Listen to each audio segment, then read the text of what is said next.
Om Jai Lakshmi Mata, Maiya Jai Lakshmi Mata,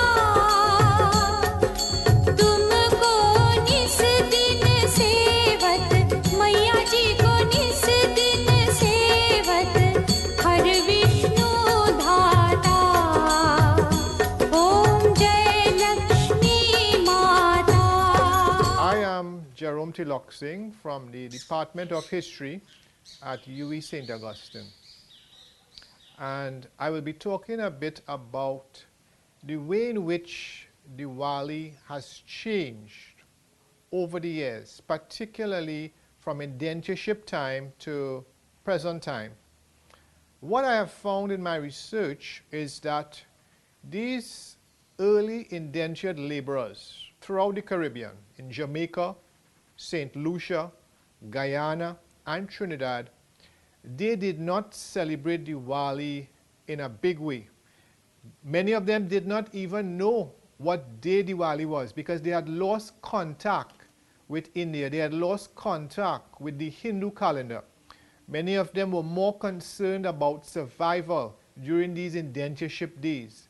Many of them in the barracks, they were more concerned about satisfying the planter, making sure that the sugar or the coffee or the coconut or the rice estates, were managed properly. So they were under a lot of oppression, they were under a lot of stress, and they did not have the luxury, of celebrating Diwali. A lot of them remembered about Diwali from India, but the children who came down to the Caribbean, these indentured immigrants, their children, often could not remember how Diwali was celebrated. And it was really their relatives, their parents or their older siblings or uncles who would tell these children, right, about how Diwali was in India. What I realized is that early in the 20th century, many of these indentured immigrants began to establish closer contacts with India. Some subscribed to journals, to newspapers. Some also would be listening to the radio, and they would have more contact. Some would even write and receive letters from relatives in India. And the early Diwali celebrations in Trinidad, in Guyana, in Jamaica are very interesting. I have spoken to some older Hindus, and they told me that during the 1930s and 1940s in Trinidad, Diwali was so much different from today. I remember speaking to an elderly pundit, and he told me that whilst he was a boy in his village in South Trinidad, he would go by the river a few days before Diwali, and they would collect the mud, the soft mud from the river, to make these diyas. They would put it out in the sun to dry, and of course if it's raining they would bring it to their home to dry, but it would be dried in the sun, this diya made from the soft mud. And right, and some of these early persons in the 1930s, 1940s, young boys, young girls, they would go together and they would pick cotton from the trees. There were a lot of cotton trees. They would pick the cotton, and that would be used as the wick, that cotton from the trees. And then they would use the coconut oil. They had a lot of coconut, so they would actually make their own oil, coconut oil, which they would use in the diya.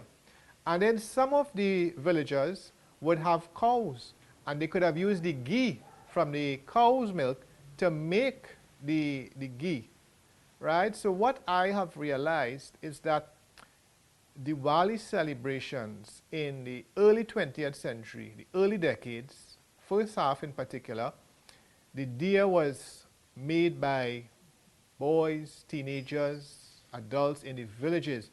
They did not have these shops.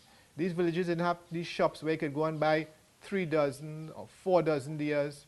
So it is so different where You would make diyas. Sometimes you would make for your neighbors, your elderly neighbors who wanted diyas. So there was this, a small community becoming closer, closer knit, forging closer bonds around Diwali time, and they would build on these bonds.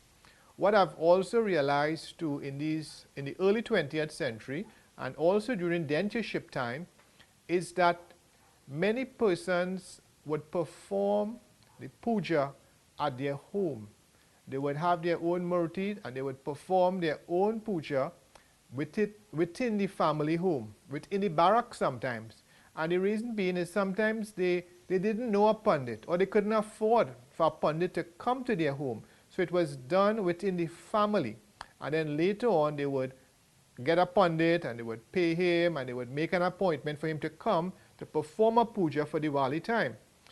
Now, one thing I have found when I have done my research and in my interviews is that many of these Hindus, even though they might not have been living near a temple, or maybe the temple was too far, many of them would do the fasting. They would stay away from meat or alcohol for a few months before Diwali or a few days before Diwali.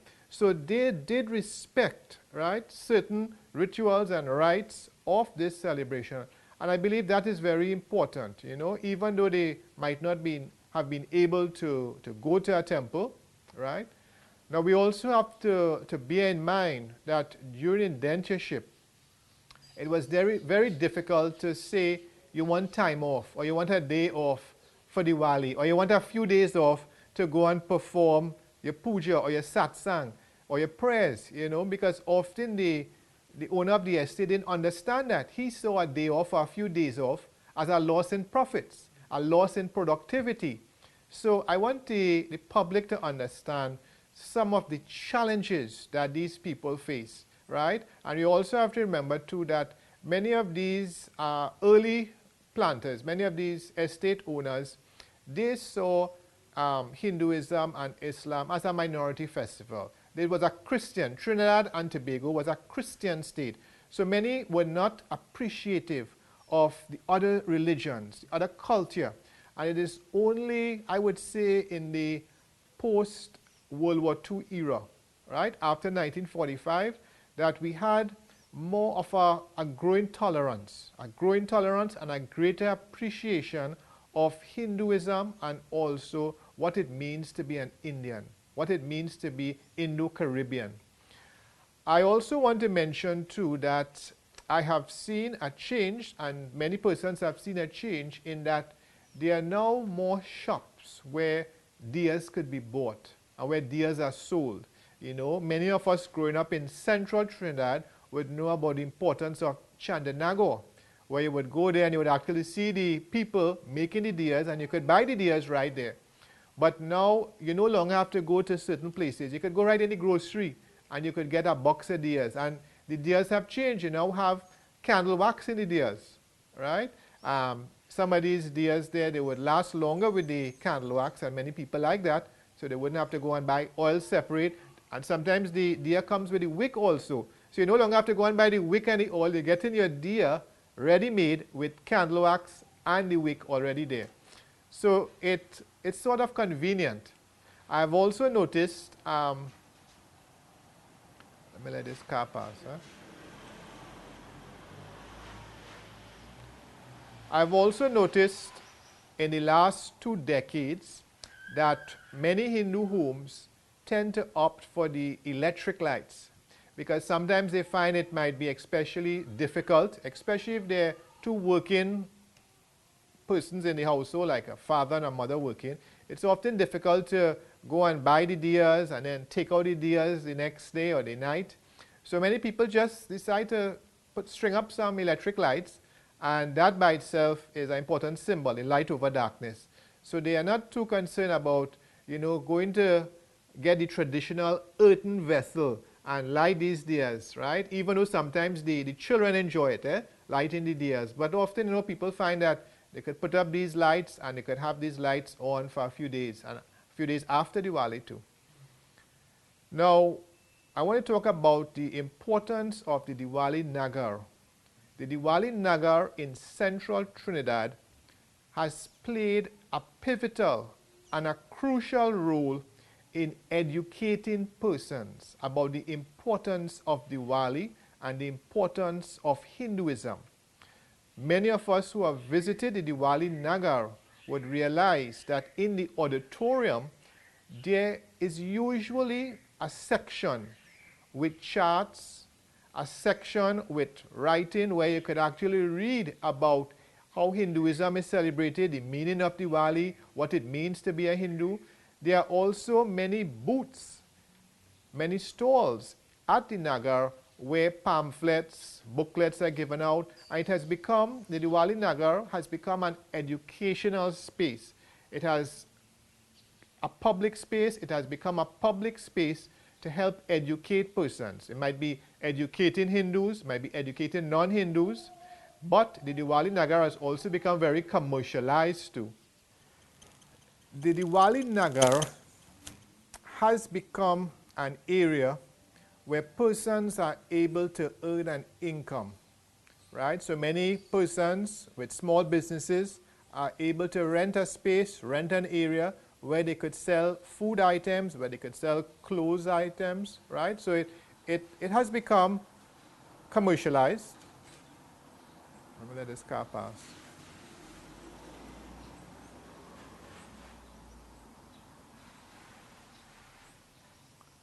But I think that overall, there are more advantages of visiting the Diwali Nagar rather than disadvantages. And what I have noticed over the years is that persons of all walks of life, different ethnic groups, upper class, middle class, lower class, they are attracted to this Nagar. It's a melting pot of persons. It's an area, a public space where persons of various backgrounds are able to meet and they're able to intermingle in a peaceful manner. What I also admire about the Diwali Nagar is the public stage in which performances are usually done, be it dances or singing, and this is one way of ensuring that the art form is kept alive and that people appreciate it, because sometimes artists from India would be brought down to perform.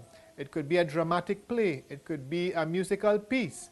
So the Diwali Nagar, it is free to the public and it is an educational experience, right? It's a time when friends would go to meet. It's a time when people are able to learn more about another person's culture or about their own culture. In fact, I have seen many families, right?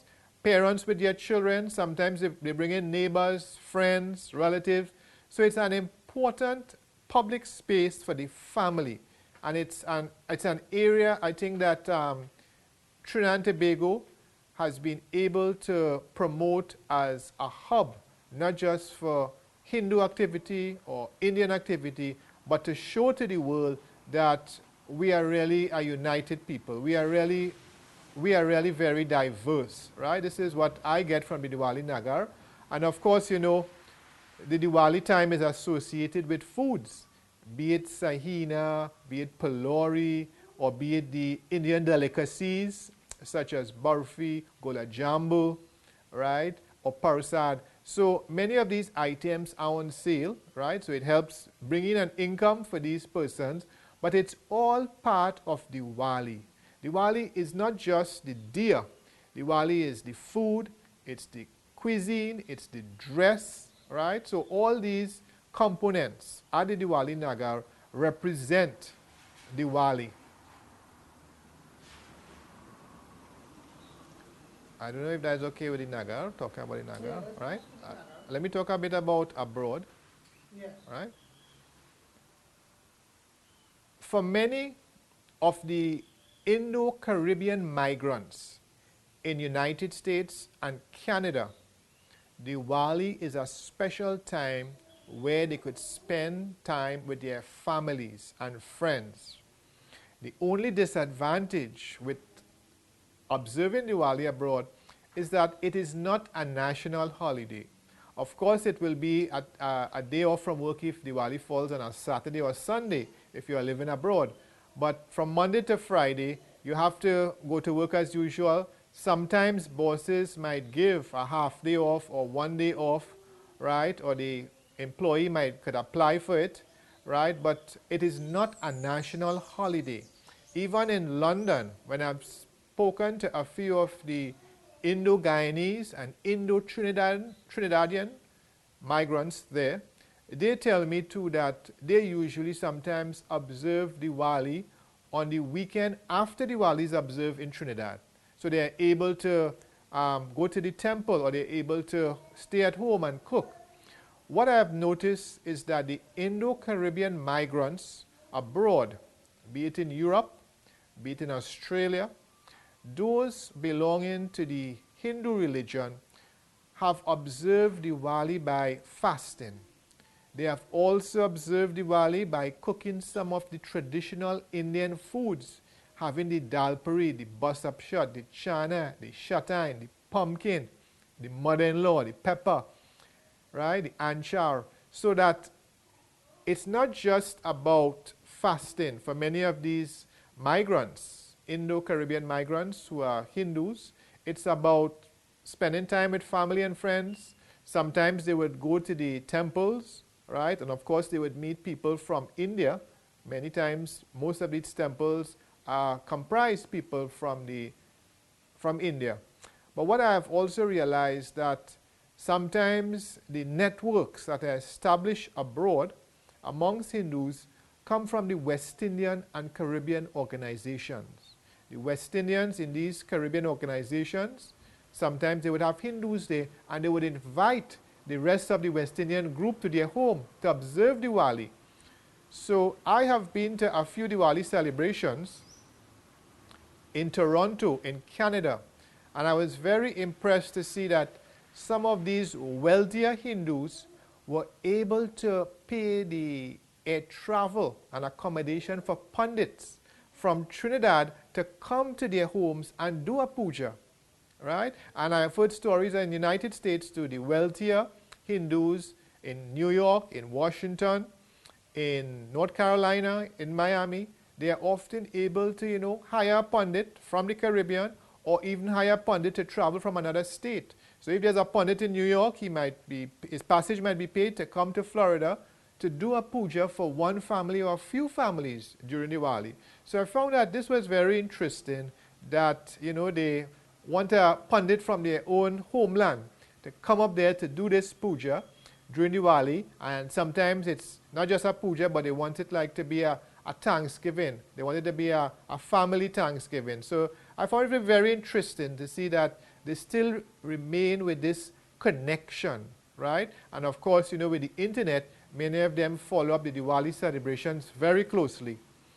I have also found evidence, and I have also interviewed persons from abroad who told me that some years they actually decide to come to Trinidad during Diwali. And I found this to be very interesting. Just as you have Trinidadians who would come back to Trinidad for Carnival or Christmas, some persons abroad actually decide to come down to Trinidad for Diwali. Some Guyanese I've spoken to come down to Guyana for Diwali, and they tell me that because it is not peak season, the prices via airfare are a bit cheaper. So sometimes it works out better for them to make an annual visit around Diwali time rather than Christmas, when prices are much higher. So it is very interesting to see that there is this connection. They either bringing up pundits there, or some of these migrants would return to Trinidad or Guyana, right, to celebrate Diwali. What I've also realized too, which is very important when you reflect on Diwali, is that many stores, many public companies, even banks, you would see around Diwali time, many of the workers would dress in their Indian wear.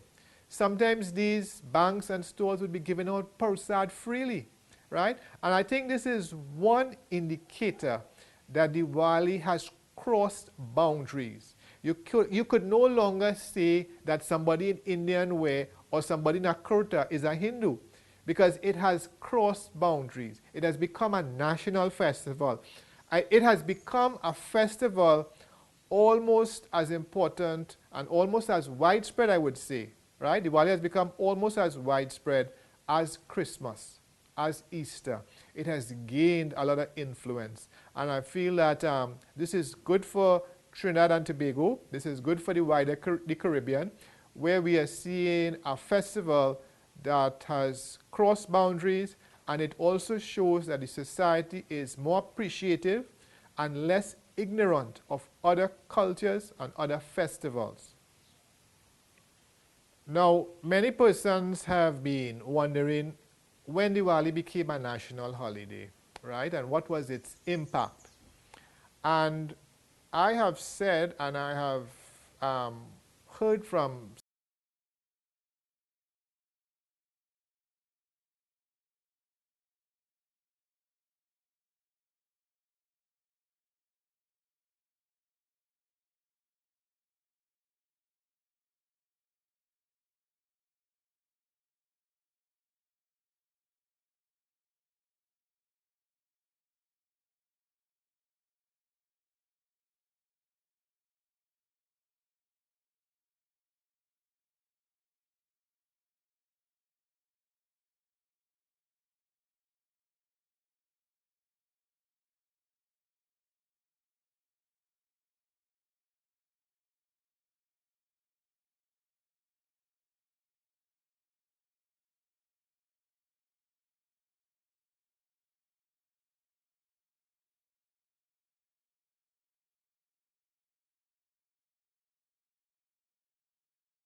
believe that when Dr. Eric Williams officially gave Diwali as a holiday, that special day for Hindus, it demonstrated not just an attempt to win votes or to get the support, but it also reflected a maturity by Dr. Eric Williams, the Prime Minister then, of understanding the need to recognize other cultures, another ethnic group, and also to become all-inclusive, to ensure that Trinidad and Tobago is truly a democratic and a diverse country. We cannot boast to say now or in the 1960s that we were multicultural or multi-ethnic or plural society if Hindus were excluded.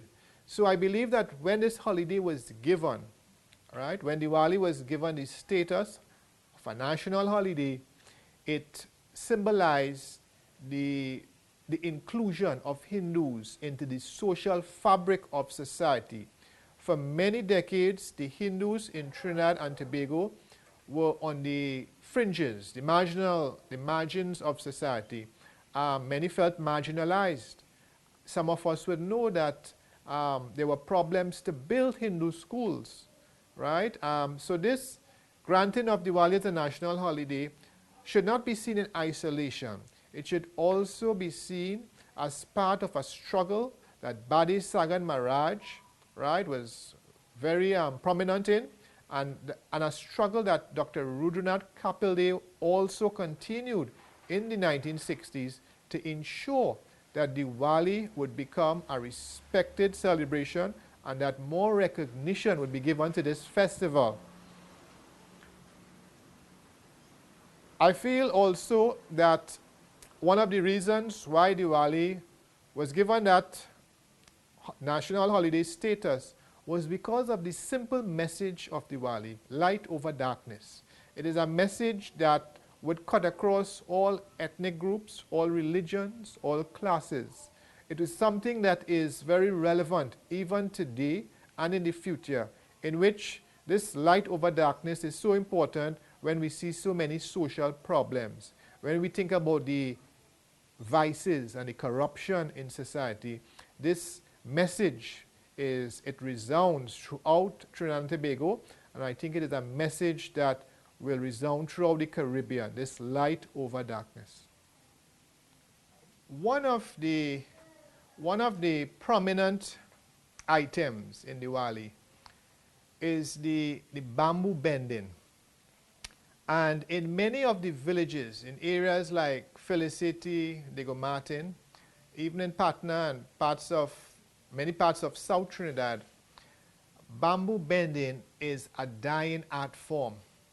It was very common in the early decades of the 20th century, and sometimes weeks before, many of the young persons in the village and the older persons would come out there to cut the bamboo, to bend the bamboo. And they wouldn't just be putting the bamboo in any shapes. They sometimes made it in the shape of a Om. They sometimes would create special designs. And what I have realized is that this bamboo bending, it is something that takes up time. It is not something, you have to know what type of bamboo to cut to. You need somebody to transport the bamboo to your village. So it became a community effort. And this bamboo bending and getting the diyas to light on these bamboo, all these, this work, all this extra work helped forge closer community bonds. It helped create a closer, stable village life. And I think this is something that we hardly see. Nowadays, we might see it in a savanna or a park, where they would have this bamboo bent as a star or Om, and it would be lit up. But it is not something that we see often. And I think that is something that should be brought back, this bamboo bending, because it is an art form. And also what I should mention too is even bursting bamboo. These days, recently, around Diwali, we would see a lot of fireworks. And the fireworks, just as the electric lights, the fireworks have replaced sometimes bursting of the bamboo, and that by itself is an art form. Bursting of the bamboo, you have to know when to blow the bamboo, when to light it. You know, in fact, it's a dangerous pastime sometimes, because sometimes there have been cases where people lost fingers and lost an eye and thing. So that even the bursting of the bamboo is something that is part of Diwali that many of the younger persons sometimes don't know about. They with their starlight, they buy their expensive fireworks, and they don't know about how you could take this simple bamboo and make so much noise from it. And it brings so much fun too when the younger children hear this loud noise from the bamboo. I should also mention too that Diwali is also associated with Mehindi. These designs you would see on many of the hands of the females. And a lot of times people think that, you know, these Mehindi designs are for occasion like maybe a wedding ceremony. But it is something that is also associated with Diwali, this Mehindi designs. And I think some of the men also too have the Mehindi too. So it's not something confined to one gender. So these are all important aspects of Diwali, and these all make up Diwali. Diwali is not just about the spiritual and religious issues and values, but it is also made up a bit about the secular aspects too. Anything else? I think we cover everything. All right. I think you did good, you know, with this thing. The way I hear you went around in